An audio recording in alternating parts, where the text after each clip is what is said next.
Salam.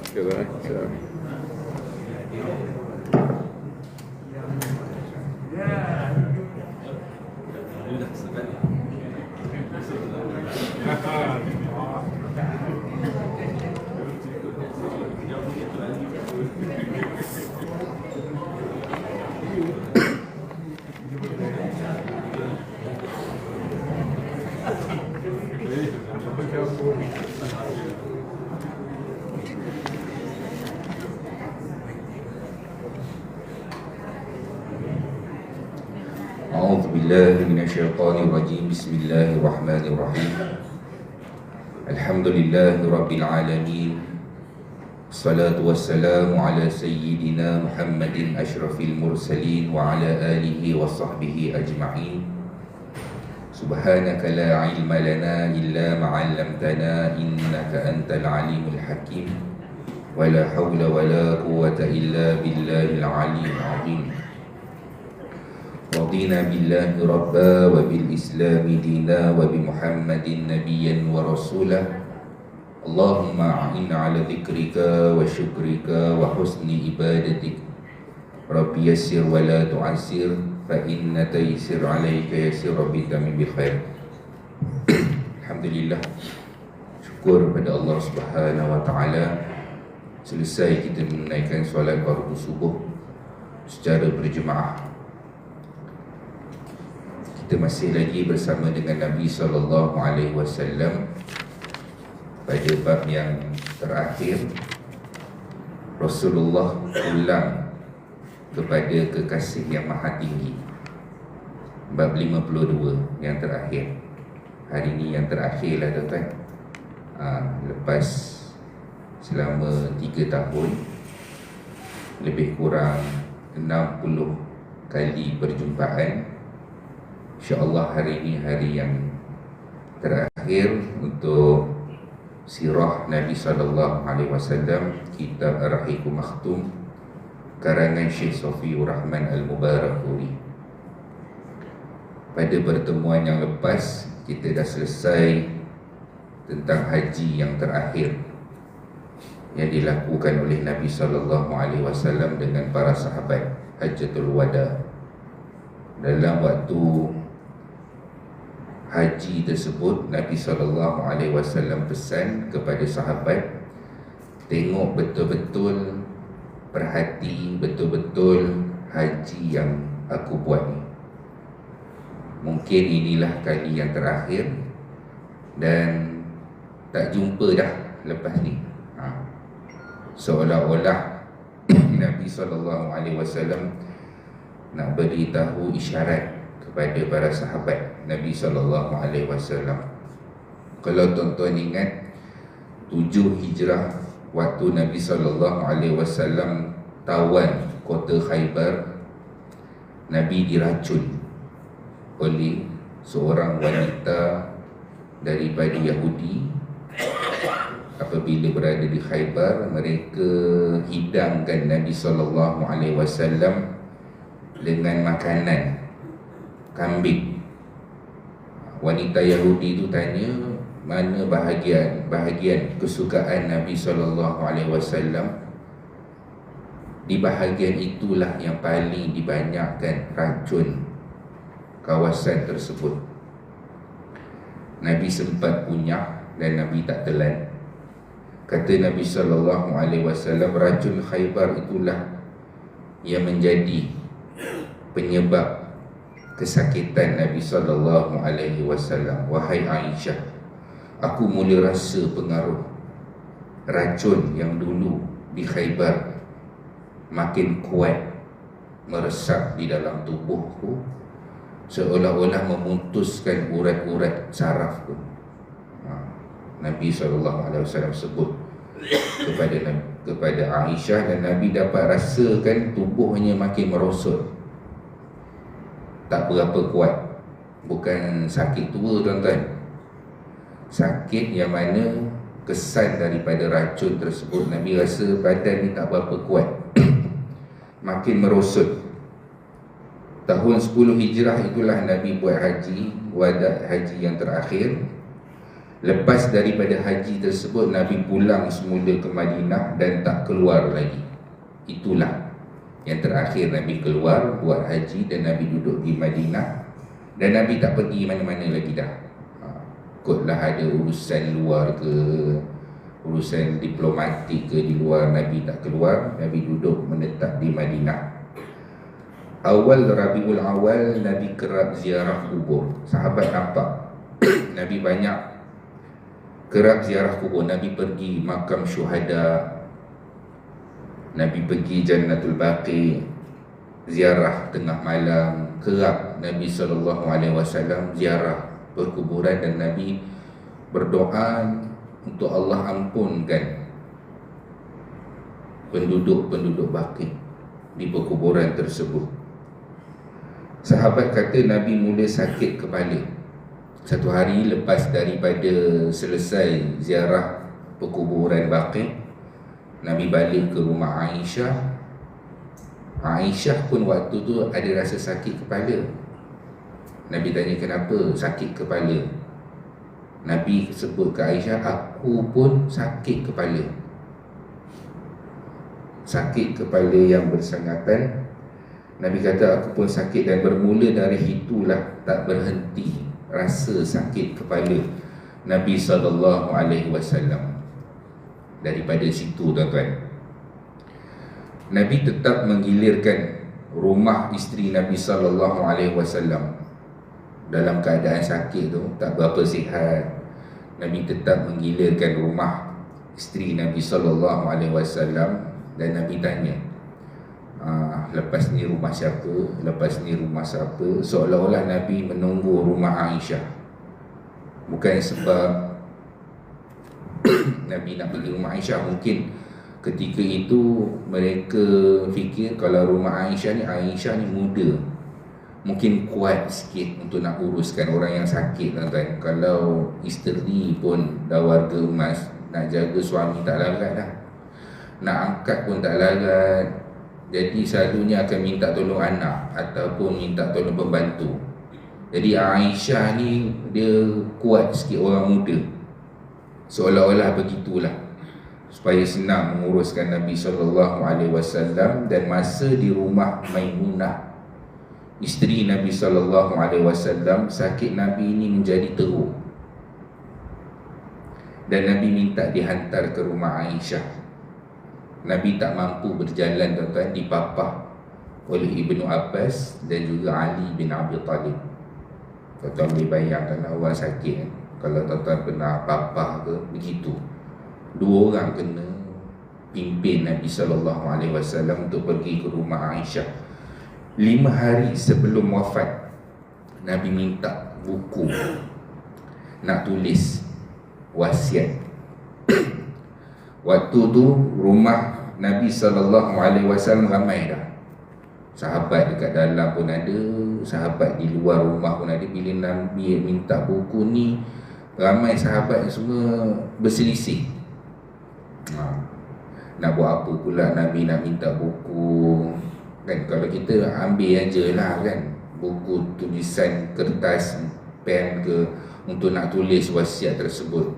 Bila Nabi SAW tengok sahabat ni macam berbincang-bincang lagi nak ambil ke tak nak ke apa, Nabi kata tak apalah, dengar je lah apa yang aku nak cakap ni. Dan pertama, Nabi SAW bagi tahu, keluarkan orang yang syirik daripada bumi ini. Sebab daripada bumi Mekah, Madinah ni, kota Arab ini, keluarkan orang yang syirik, orang yang bukan Islam. Sampai hari ini, tuan-tuan, Mekah, Madinah, tapi sekarang pun dah ada yang bukan Islam boleh masuk Mekah, Madinah, ziarah lagi, kan. Tak seperti dululah sampai hari ini. Dan yang kedua, terima dan lakukan duta dengan cara yang terbaik. Nabi pesan, keluarkan semua orang yang bukan Islam, syirik. Kemudian Nabi kata, kalau ada duta diplomatik ke, wakil daripada negara luar, lakukan dia ni dengan cara yang terbaik. Sebab tu bila ada orang yang serang kedutaan Amerika tu tak betul lah tuan-tuan. Tu tak betul. Pergi baling batu ke, pergi pecahkan, nak langgar pagar ke, tu tak betul. Sebab Nabi pesan, jahat macam mana pun wakil tersebut, tapi dia itu adalah wakil negara tersebut, kena lakukan dengan selayaknya, yang terbaik buat dia. Bukannya kita pergi hancurkan ke, musnahkan, letak bom ke, baling botol dengan air minyak tanah ke, terbakar. Tak boleh. Nabi SAW tak benarkan. Dan sampai pesanan yang ketiga, kata Ibnu Abbas, kami dah tak dengar dah. Sebab bising sangat suasana ketika itu. Mungkin sahabat ni dia risau dengan Nabi. Rehatlah wahai Rasulullah, kamu tak sihat. Jadi kami tak berapa dengar nasihat yang ketiga itu. Hadis riwayat daripada Imam Muslim. Kemudian Nabi minta sebekas air. Nabi minta bekas air 7 kirbah. 7 kirbah ni 7 bekas kulit yang telah disamak, diletakkan air di situ. Kita kata lebih kurang nak minta 7 baldi lah, 7 bekas air lah. Nabi SAW gunakan untuk basahkan badan Nabi, untuk bagi sejuk sikit. Zaman dulu tak ada cool fever, tak ada aircon kan. Jadi itulah, Nabi basahkan air. Dengan air itu untuk bagi badan Nabi SAW sejuk. Aisyah dan sahabat dudukkan Nabi dekat dengan mikhdab, bekas mandi tersebut. Siram suami dia dalam keadaan duduk sampai Nabi kata dah cukup. Kan kalau kita orang yang jaga orang sakit, kita dah lap-lap dia pun kata dah okey dah ni, boleh berhenti dah. Sampai Nabi kata cukup, sebab dah sejuk sikit badan Nabi SAW. Dan Nabi pun dibawa jumpa sahabat. Luar rumah dah penuh dah tuan-tuan. Sebab semua risaukan keadaan Nabi SAW. Dan kepala Nabi ketika itu diikat dengan kain yang basah, dibawa pergi ke mimbar. Tuan-tuan boleh bayangkanlah, daripada rumah Aisyah tu nak pergi ke mimbar. Siapa yang dah pergi haji ke umrah ke dekat Masjid Nabawi tu, Raudah tu, daripada makam Nabi tu, itulah rumah Aisyah. Berjalan pergi ke mimbar. Nabi dah kuat sikit dah. Ibnu Mas'ud kata Nabi tak sihat, tapi Nabi sampaikan pesanan yang terakhir. Nabi kata Allah telah memberikan pilihan buat hambanya. 2 pilihan untuk hambanya. Sama ada pilih untuk duduk di dunia ini, ataupun pilih berada di sisi Allah, berada di sisi Allah Subhanahu Wa Taala. Dan hamba itu memilih untuk berada di sisi Allah Subhanahu Wa Taala. Tuan-tuan, sahabat lain semua dengar perkara tersebut. Seorang sahaja, iaitu Sayyidina Abu Bakar, yang menangis. Sahabat pun pelik. Nabi punya pesanan tu jelas dah, tak ada apa-apa pun. Nabi bagi tahu Allah bagi 2 pilihan, sama ada dunia ini ataupun nak duduk kekal di sisi Allah Subhanahu Wa Taala. Dan hamba itu memilih untuk kekal ataupun berada di sisi Allah Subhanahu Wa Taala. Sayyidina Abu Bakar ni seorang sahaja yang menangis sedih. Dia tuan-tuan sahabat baik, duduk dekat dua sur sama-sama, hijrah sama-sama, susah payah sama-sama. Dia dapat rasakan yang hamba itu adalah Nabi SAW. Seolah-olah Nabi bagi tahu, aku pilih untuk berada di sisi Allah Subhanahu Wa Taala. Abu Bakar seorang saja yang faham apa yang tersirat. Nabi kata, wahai Abu Bakar, jangan menangis. Wahai Abu Bakar, jangan menangis. Kamulah sahabat terbaikku, dan kalau aku boleh memilih seorang kekasih, dan aku akan memilih kamu, wahai Abu Bakar. Tapi kita dituntut untuk bersaudara dan saling berkasih sayang. Nabi tenangkan Abu Bakar. Hadis riwayat Imam Bukhari. Nabi pesan lagi umat terdahulu. Nabi pesan lagi tuan-tuan, Nabi bagi tahu umat terdahulu mereka jadikan kubur nabi-nabi mereka sebagai masjid.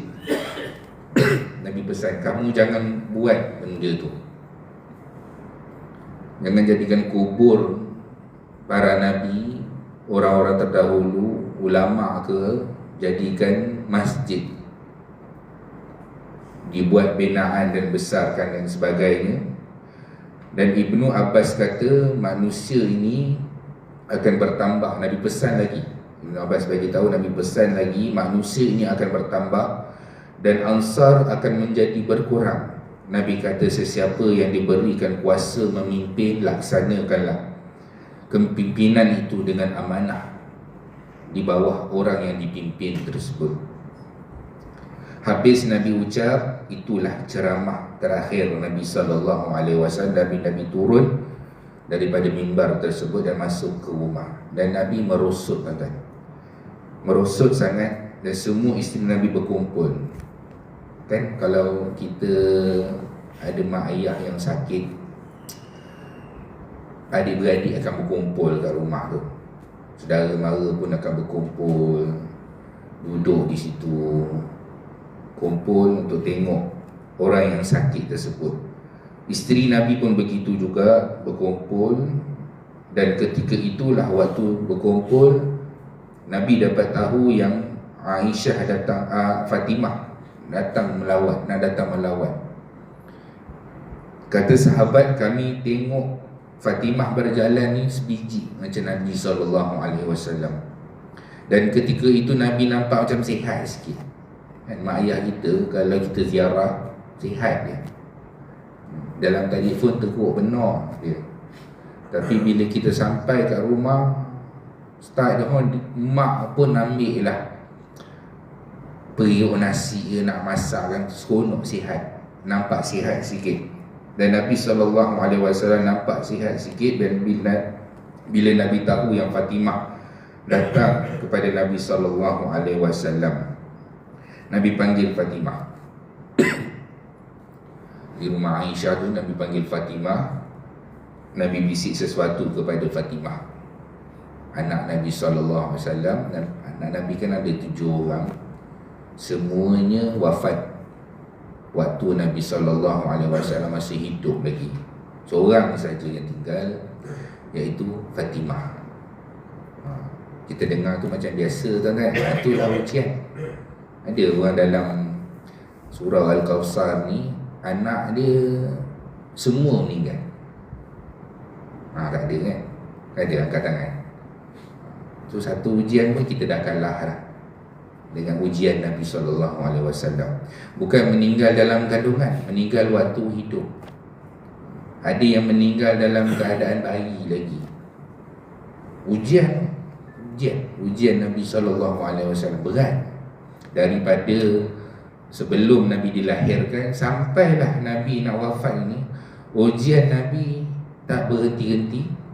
Dan ujian Nabi semuanya berat-berat.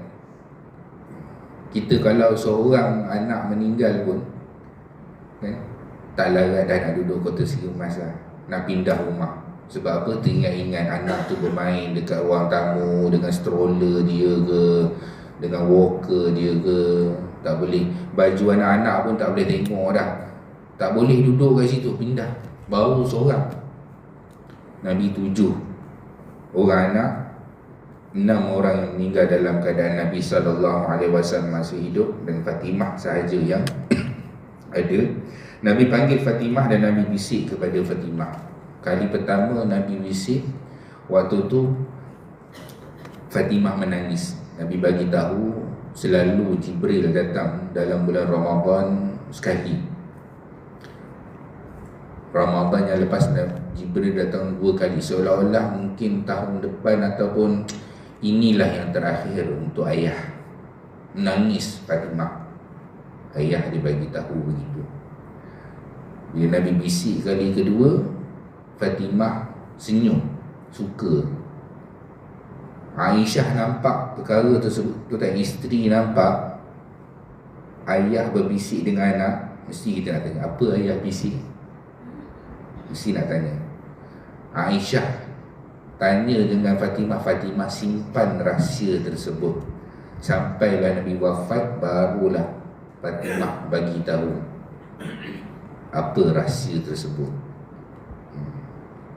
Tuan-tuan, kita lah kalau ayah kita pesan ke, nanti kamulah dalam keluarga kita, kamulah yang akan menyusul selepas aku akan meninggal dunia. Takut kita. Ayah ni dah tak betul, dah halusinasi dah ni. Kalau kita lah. Tapi Fatimah gembira dengan perkara tersebut. Dan masa Nabi sakit, tuan-tuan, Ummu Salamah berborak dengan Ummu Habibah. Kan berkumpul tu dekat rumah Nabi SAW. Isteri Nabi ni, Ummu Salamah dengan Ummu Habibah ni, sambil-sambil duduk temankan Nabi, mereka berbual tentang peristiwa hijrah di Habsyah. Mereka cerita tentang ada gereja, ada gambar-gambar yang diletakkan. Tuan-tuan, rupanya Nabi dengar. Nabi sakit, tapi Nabi dengar perbualan tersebut. Nabi kata, celakalah orang-orang yang menjadikan, sekali lagi Nabi pesan, orang-orang yang menjadikan kubur alim ulama ke Nabi mereka sebagai masjid. Nabi pesan lagi sekali pesanan tersebut. Maksudnya Nabi dengar perbualan tersebut. Dalam keadaan Nabi sakit, Nabi sangat ambil berat tentang solat. Nabi sangat ambil berat tentang solat. Satu hari Nabi minta nak mandi. Nabi rasa macam segar sikit, Nabi minta nak mandi. Aisyah kata, nak pergi mana? Nak mandi. Nabi kata, nak pergi masjid. Orang yang dia biasa pergi masjid, tuan-tuan, kalau dia sakit, terlantar, perkara pertama yang kalau dia dah sihat, dia nak pergi masjid. Sebab itu memang rutin dia, benda biasa yang dia buat. Aisyah tanya, nak pergi mana, nak mandi, siap-siap ni. Nabi kata nak pergi masjid. Dan ketika itulah kami siapkan Nabi SAW. Tuan-tuan, Nabi jatuh pingsan. Sakit kan? Sakit Nabi SAW. Bukanlah Nabi ini manusia yang paling dikasihi oleh Allah, duduk bersenang lenang, mati dalam keadaan mudah. Kata para ulama, sakit Nabi ini, sakit untuk nak menuju kematian ni adalah buah yang terakhir daripada Allah untuk menaikkan darajat Nabi SAW ke tempat yang paling tinggi. Itulah buah yang terakhir.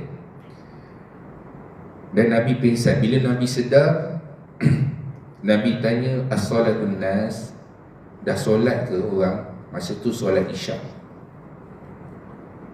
Faqalu la hum yantadhiru, mereka menunggu kamu untuk solat. Sahabat ni semua kat masjid ni tunggu Nabi nak solat sama-sama. Nabi minta air lagi. Ambil sikit air, nak segarkan badan ni, lap muka. Kalau kita ambil lah minyak cakapak ke, minyak yuhi ke, sapu-sapu sikit, bagi segar sikit. Nabi minta air, lap kat muka. Tuan-tuan, nak pergi lagi, Nabi jatuh lagi, tak larat. Nabi bangun lagi, Nabi kata, dah solat ke? Dua orang tak solat lagi. Ya Rasulullah, mereka menunggu kamu. Dan ketika itulah Nabi kata, muru Abu Bakrin fal yusalli minan nas, arahkan Abu Bakar untuk jadi imam solat. Sebelum ni ada je yang gantikan Nabi, tapi sebab Nabi tak berada di Madinah, Nabi keluar buat urusan, Nabi arahkan beberapa orang sahabat lah, antaranya Abdullah bin Umi Makhtum ke, Talha bin Ubaidillah ke, untuk jadi imam dekat masjid. Tapi kalau Nabi ada dalam Madinah, Nabi lah yang akan solat, yang jadi imam kepada para sahabat. Nabi kata arahkan Abu Bakar untuk jadi imam solat. Aisyah kata, inna rajulun raqib fa idza qara'a al-Quran la yamliku dam'ah. Ya Rasulullah, Aisyah ni dia boleh cakap lah sebab itu ayah dia. Aisyah kata, ya Rasulullah, Abu Bakar ni hati tisu. Dia ni tak boleh kontrol. Kalau dia baca Al-Quran, dia akan menangis. Jadi macam mana? Kan tengah solat menangis, teringat pula Nabi sakit, tak jadi lah. Solat tu tak jadi panjang lagi lama dengan bunyi tangisan tersebut. Dan Aisyah kata, aku bimbang kalau ada yang ganti Nabi, orang akan protes. Orang akan protes, tuan-tuan. Contohlah surah Al-Kawthar jemput Ustaz Azhar Idrus. Oh, ramai. Dapat WhatsApp daripada Ustaz Azhar Idrus, tiba-tiba cancel, ada urusan. Fauzi pula yang gantikan. Protes lah. Ini kita dah buat kari kambing apa semua. Dia kalau boleh yang nak ganti tu mesti yang sama level lah, ataupun lagi atas lah. Sebab tu Aisyah kata, aku bimbang kalau Abu Bakar yang ganti, orang akan protes perkara ni. Nabi tetap nak Abu Bakar jadi, lantik Abu Bakar untuk jadi imam. Arahkan Abu Bakar imamkan solat. Bila Abu Bakar jadi imam, tuan-tuan, dah lepas hari, beberapa hari Abu Bakar jadi imam, Nabi ni macam sihat sikit. Nabi nak pergi masjid tapi masih dipimpin. Kata Aisyah, waktu aku lihat Nabi dipimpin, ada kesan garisan di tanah. Maksudnya apa, tuan-tuan? Maksudnya Nabi jalan seret. Dan aku tahu sebenarnya Muhammad masih sakit lagi. Dia tak nak orang bimbang. Berjalan sikit, tuan-tuan. Kita kalau anak kita berjalan sikit, kita marah, pemalas. Jalan betul-betul, jangan jalan sendiri. Aisyah kata, aku nampak kesan garisan tanah dan aku tahu Nabi tak kuat. Cuma Nabi tak nak orang bersedih. Sampai di masjid, tuan-tuan, Abu Bakar jadi imam. Abu Bakar ini nak mengundur. Nabi bagi isyarat untuk Abu Bakar teruskan, dan Nabi duduk dekat di situ dan Nabi solat. Inilah solat jemaah terakhir. Dan lepas itu Nabi sakit. Waktu itu solat Zuhur hari Khamis. 3 hari sebelum wafat, Nabi kerap pesan, berbaik sangkalah dengan Allah, berbaik sangkalah dengan Allah. Nabi bimbang kalau apa-apa jadi pada Nabi, orang jadi kenapa Nabi, macam itulah, wahai Allah, kenapa ni? Allah pula tanya, why not? Kita persoalkan Allah, Allah kata pula, kenapa tidak? Nabi tak nak orang bersangka buruk dengan perkara tersebut. 3 hari sebelum wafat, Nabi kerap pesan, berbaik sangkalah dengan Allah. Waktu Abu Sa'id Al-Khudri datang melawat, dia dengar Nabi merintih. Jarang Nabi merintih. Kali ni Nabi kata sakit. Sahabat datang kepada Nabi yang berselimut. Nabi sakit dan sahabat datang, Nabi tengah berselimut. Sahabat kata, berat sangat sakit kamu ini ya Rasulullah. Nabi kata, beratlah ujian, moga-moga berlipat gandalah ganjaran. Berat sakit kamu ni ya Rasulullah, sakit teruk ni, teruk sangat ni. Nabi kata, mudah-mudahan Allah berlipat gandakan ganjaran tersebut. Abdullah ibnu Mas'ud pun tadi, Abu Sa'id Al-Khudri. Yang ini Abdullah ibnu Mas'ud kata, badan Nabi ni panas dia lain macam cerik, panas. Kalau orang tu demam 40, Nabi double, jadi 80 darjah. Panas badan Nabi SAW. Nabi kata, aku diuji dalam keadaan 2 orang yang diuji. Para Nabi dan para Rasul ni kalau diuji double. Kalau kita sakit gaul, teruk sangat dah tu. Nabi dan Rasul 2 kali orang yang sakit gaul, kesakitan itu.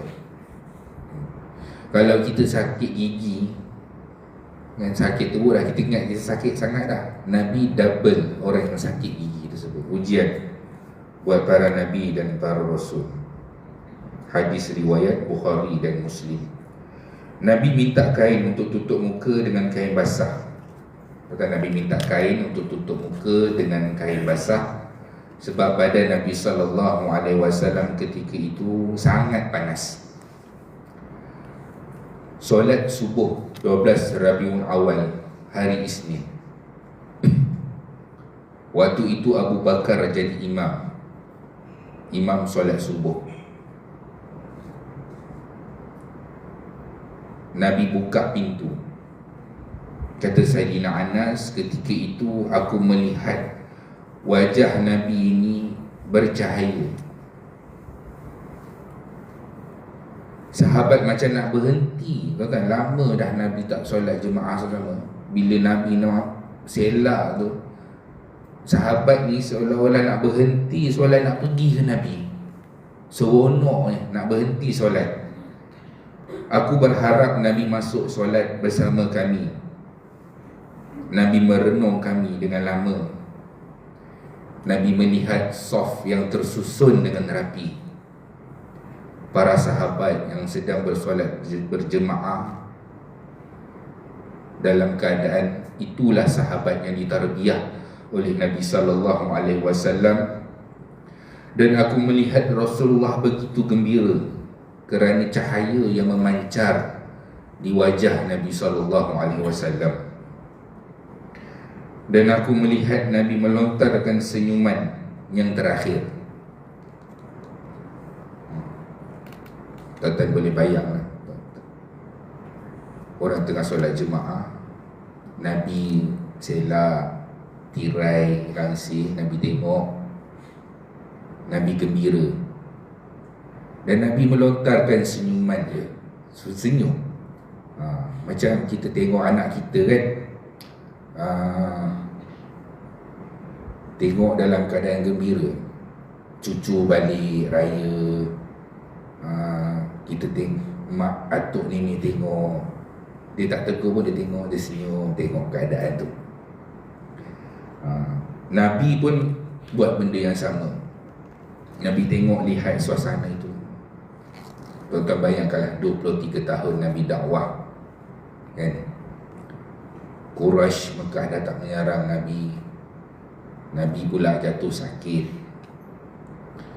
Nabi tengok sahabat tengah solat, gembira Nabi.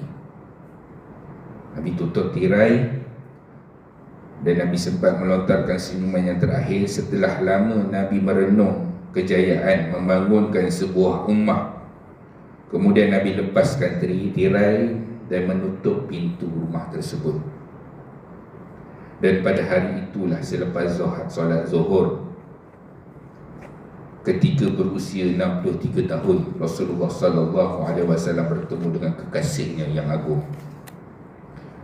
Waktu Nabi SAW sakit, katanya dah akhir-akhir, Nabi bagi tahu, inna lil mauti sakarat, pada kematian itu ada sakit dia. Pada kematian ada sakarat, bantulah aku ya Allah.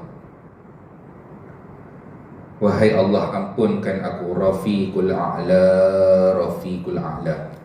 Nabi sebut berulang kali. Angkatlah aku kepada syurga yang tertinggi, syurga yang tertinggi. Nabi berdoa, tuan-tuan. Ada pun version yang umati itu versi lain. Nabi bagi tahu, angkatlah aku kepada syurga yang tertinggi, sehingga tangan Nabi lembik. Dah putus nyawa lah tu. Dan aku saksi, kata Aisyah, aku saksi, itulah hari yang paling sedih. Paling sedih, kata Aisyah, dan bau yang sangat wangi ketika Nabi SAW wafat. Habis daripada itu, tuan-tuan, dunia, bumi Madinah menjadi gelap sekejap. Dia bukan gelap blackout kan, memang gelap tu semua menjadi suram, semua iya ke tidak ni. Sebahagian sahabat menampar-nampar pipi mereka, kata iya ke ni, betul ke Nabi dah tak ada ni. Sayyidina Umar lah yang paling terkesan. dengan kewafatan Nabi sallallahu alaihi wasallam. Saidina Umar tak percaya. Dia kata mungkin Nabi pergi Isra' Mi'raj kot, nanti Nabi balik semula. Ataupun macam Nabi Musa di Bukit Tursina, Nabi hilang sekejap, tu nanti Nabi akan kembali semula. Saidina Umar kata, siapa-siapa yang kata Muhammad dah mati, aku tumbuk dia, tapi aku bunuh, aku penggal dia. Tak dapat hanyut dengan perasaan tersebut. Umar lah yang paling terkesan. Sebab apa tuan-tuan Saidina Umar ni terkesan? Sebab Saidina Umar ni Nabi yang ubah dia daripada tak elok jadi orang baik. Jadi dia ni sangat terkesan. Nabi ubah dia jadi orang yang elok. Umar lah yang paling terkesan tentang riwayat Imam Ahmad. Waktu tu Abu Bakar tak ada. Abu Bakar dalam perjalanan nak pergi ziarah Nabi sallallahu alaihi wasallam, Abu Bakar masuk. Abu Bakar buka kain yang menutup wajah Nabi sallallahu alaihi wasallam. Abu Bakar kata, wahai Muhammad, kamu ni hidup pun wangi, mati pun wangi. Abu Bakar kata, ya Rasulullah, inilah yang terakhir buat kamu. Tak ada dah kesakitan, tak ada dah ujian buat kamu. Inilah yang terakhir. Lepas ni semuanya benda-benda yang baik dan bahagia buat kamu. Abu Bakar, sahabat yang teman banyak bersama dengan Nabi sallallahu alaihi wasallam. Dekat luar rumah dah haru biru dah. Semua orang tak percaya dengan keadaan Saidina Umar lagi. Ketika itu Abu Sa'id Al-Khudri dan Saidina Anas kata, waktu pertama kali Nabi masuk ke bumi, itulah waktu yang paling bercahaya. Dan pada hari kewafatan Nabi, itulah hari yang paling gelap di bumi Madinah. Abu Bakar keluar. Abu Bakar panggil Umar. Umar, duduk Umar. Saidina Umar tak ni. Kalau orang lain nak tenangkan ke, Saidina Umar ni tak layan sangat. Tapi Abu Bakar panggil, wahai Umar, duduk Umar.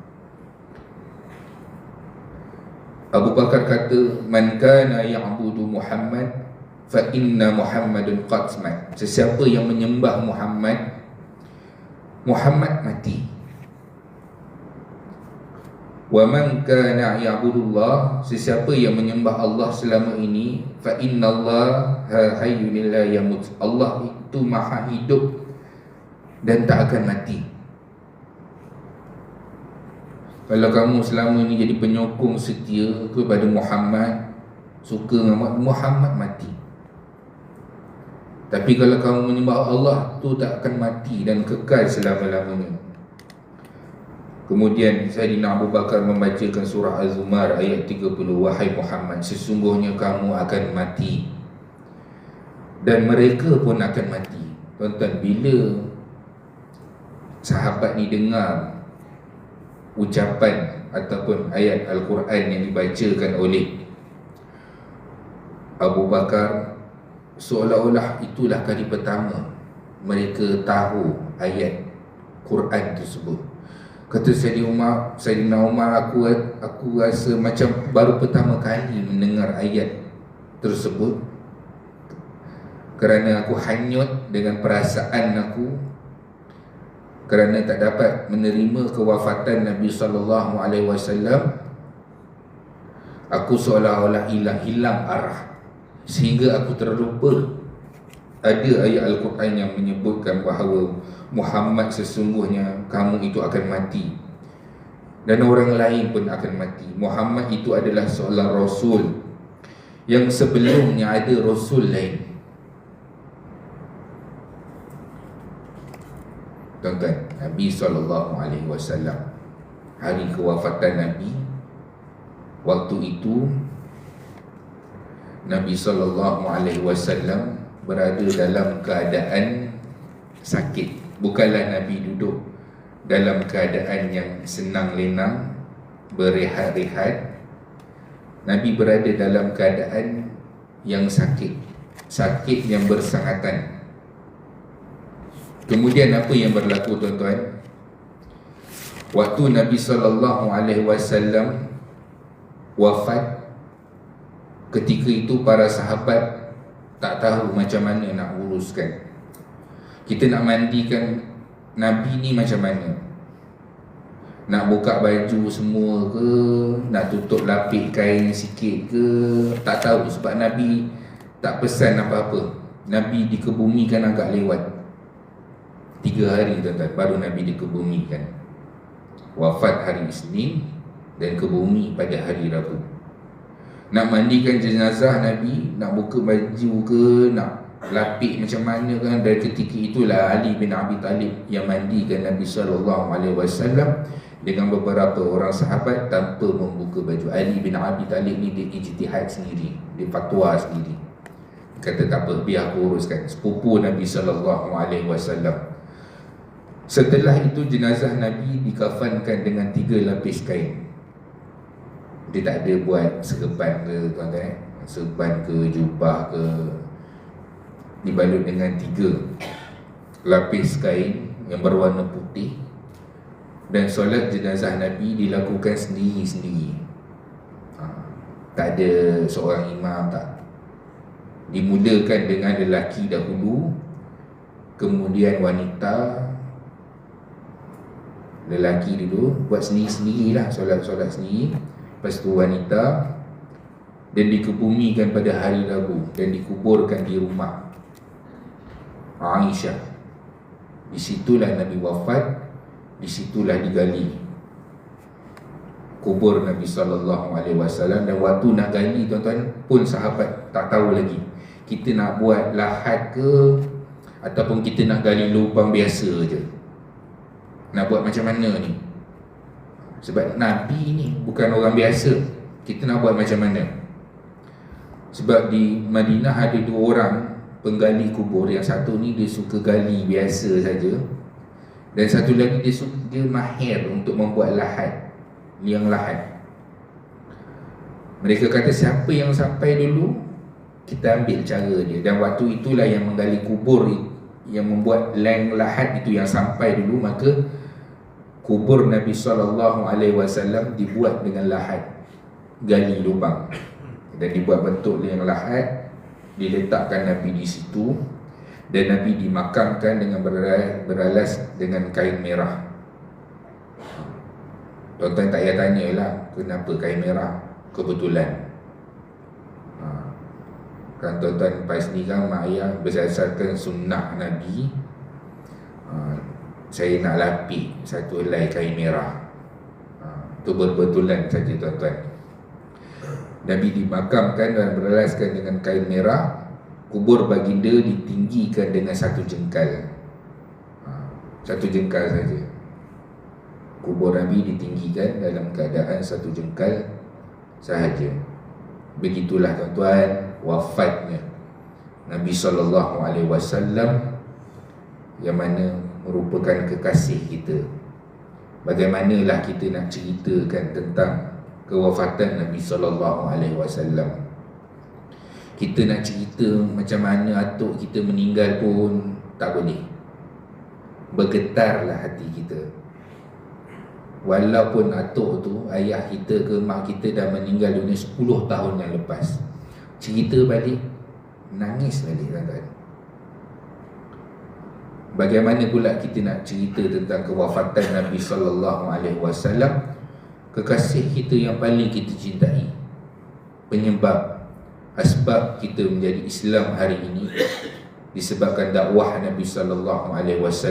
63 tahun kehidupan Nabi, daripada Nabi SAW dilahirkan, hidup di zaman kanak-kanak, yatim piatu, dibesarkan oleh datuk Nabi SAW, kemudian bapa saudara Nabi, kemudian hidup sebagai seorang yatim, berkahwin dengan Khadijah, bersama dengan Khadijah dilantik menjadi Rasul pada umur 40 tahun. Bermula daripada itu, ujian Nabi SAW tidak berhenti untuk sebarkan agama ini. Asbab daripada itulah, waktu daripada seorang saja, Nabi seorang-seorang, macam mana Nabi nak fikir nak sebarkan agama ini, nak jadi pemula, tuan-tuan, nak jadi orang yang mula-mula. Adakah orang nak ikut aku? Nabi tetap lakukan, tuan-tuan, secara sembunyi-sembunyi, kemudian secara terang-terang. Banyak tawaran yang diberikan Nabi untuk tinggalkan dakwah ini, Nabi tinggalkan. Tak tahan duduk di Mekah, beratnya ujian di Mekah, Allah arahkan untuk hijrah. Dah duduk dah jauh dah, orang sibuk juga ganggu Nabi di Madinah, perang dengan Nabi, musuhi Nabi. Tiap-tiap tahun, selang 2 tahun, selang setahun berlaku perperangan. Nabi SAW buat perkara tersebut. Kemudian dah menang, nak pergi buat umrah dalam perjanjian Hudaibiyah. Perjanjian itu pun berat sebelah. Nabi ikutkan saja, tuan-tuan, Nabi ikutkan saja untuk kemaslahatan orang Islam. Kemaslahatan orang Islam, tuan-tuan. Nabi tahu apa yang akan berlaku, kebaikan daripada perkara ini. Sahabat sebahagiannya tak bersetuju. Akhirnya Nabi buka semula kota Mekah. Dalam usia 63 tahun itu, tuan-tuan, Nabi jatuh sakit. Sakit yang sangat berat. Sakit sangat berat, yang menyebabkan Nabi SAW jatuh pingsan, bangun pingsan. Panasnya Nabi SAW, hinggalah Nabi SAW wafat. Pergi ke masjid lagi, balik lagi. Akhirnya Nabi melihat dengan pandangan yang terakhir, dengan senyuman, dan Nabi tutup tirai. Kemudian itulah hari terakhir buat Nabi SAW. 3 hari, tuan-tuan, daripada Isnin sampailah Rabu, jenazah Nabi SAW diuruskan. Saya rasa sekadar itu dulu. Yang baik datang daripada Allah, yang lemah adalah daripada kelemahan saya sendiri. Tamat sirah Nabi SAW. InsyaAllah lepas ni kita buka kitab yang baru, 65 gambaran kehidupan para sahabat. Kita nak tengok kisah para sahabat pula. Begitulah sirah Nabi SAW, yang mana hari-hari, tuan-tuan, kita kena baca kepada keluarga kita dan anak-anak kita. Perjuangan Nabi SAW dalam menyebarkan Islam. Bukanlah Nabi hidup dalam keadaan bersenang lenang di atas tahta. Nabi SAW hidup dengan pesanan, hidup dengan mengajak orang buat kebaikan. Dan yang terakhir, tuan-tuan, yang terakhir saya terlupa nak kongsikan, tuan-tuan. Waktu akhir kehidupan Nabi, Nabi bagi tahu kepada Aisyah. Waktu tu Aisyah, di rumah Aisyah ni ada emas, ada sebentuk emas, ada lebih, bukan emas, ada 5 ke 9 dirham, dinar. Nabi minta kepada Aisyah, Nabi letak dekat tangan Nabi. Nabi bolak-balikkan emas itu. Nabi kata, apalah yang akan disangka Allah kepada diri aku bila di dalam rumah ini ada dunia. Di dalam rumah Rasul ada dunia. 5 hingga 9 dinar, tuan-tuan. Nabi tengah sakit tu, Nabi ambil emas tu. Nabi kata, apalah yang akan Allah fikirkan tentang aku jika dunia ada berada di dalam rumah aku. Kita bukan 9 dinar, tuan-tuan. Kita macam-macam rumah, kita ada barang. Tapi kita taklah sampai macam tu. Cuma Nabi SAW dia manusia terbaik. Sebab tu dia manusia terbaik alam. Nabi kata, wahai Aisyah, infakkan semua harta ini kepada orang yang susah, berikan kepada orang lain. Dan pada hari kewafatan Nabi, ada sedikit tepung dan gandum sahaja di rumah Nabi SAW. Bukan sebab Nabi miskin, tapi memang Nabi didik dan semua isteri Nabi SAW redha dengan perkara tersebut. Tuan-tuan, tuan-tuan jangan buat pula macam tu tuan-tuan. Nanti kan kesian dekat isteri. Itu Nabi SAW. Saya rasa sekadar itu dulu yang baik datang daripada Allah. Yang lemah adalah kelemahan saya sendiri. Sebab dari kata kita membaca sirah, moga-moga Allah Subhanahu Wa Taala himpunkan kita di mahsyar bersama dengan para nabi dan para rasul. A'udzubillahi minasyaitonirrajim. Bismillahirrahmanirrahim. Alhamdulillahirabbil alamin wassalatu wassalamu ala sayyidina asyrafil anbiya'i wal mursalin wa ala alihi washabbihi ajma'in. Ya Allah, ya Tuhan kami, ampunkanlah dosa-dosa kami, dosa kedua ibu bapa kami, dosa ahli keluarga kami, dosa rakan-rakan kami. Ya Allah, ya Tuhan kami, bantulah kami dalam mentaati perintah-Mu, bantulah kami dalam meninggalkan segala larangan-Mu. Ya Allah, ya Tuhan kami, terimalah amal ibadah kami sebagai pahala yang diterima di sisi-Mu, wahai Allah. Matikan kami dalam keadaan husnul khatimah, jangan matikan kami, ya Allah, dalam keadaan su'ul khatimah. Ya Allah, ya Tuhan kami, ringankan sakit sakaratul maut kami. Jadikan alam kubur kami, ya Allah, di antara taman-taman syurga. Jangan jadikan alam kubur kami, ya Allah, di antara lubang-lubang neraka. Hisablah kami dalam keadaan ihsan, ya Allah. Permudahkan proses timbangan mahsyar kami nanti, ya Allah. Pimpinlah kami dalam meniti titian sirat-Mu, ya Allah. Himpunkan kami, kedua ibu bapa kami, ahli keluarga kami, ke dalam syurga Firdaus tanpa hisab dan azab, dan jauhkan kami daripada azab api neraka Jahannam. Rabbana atina fid dunya hasanah wa fil akhirati hasanah wa qina adzaban nar. Wa sallallahu ala sayyidina Muhammad wa ala alihi wa sahbihi wa sallam. Walhamdulillahi rabbil alamin.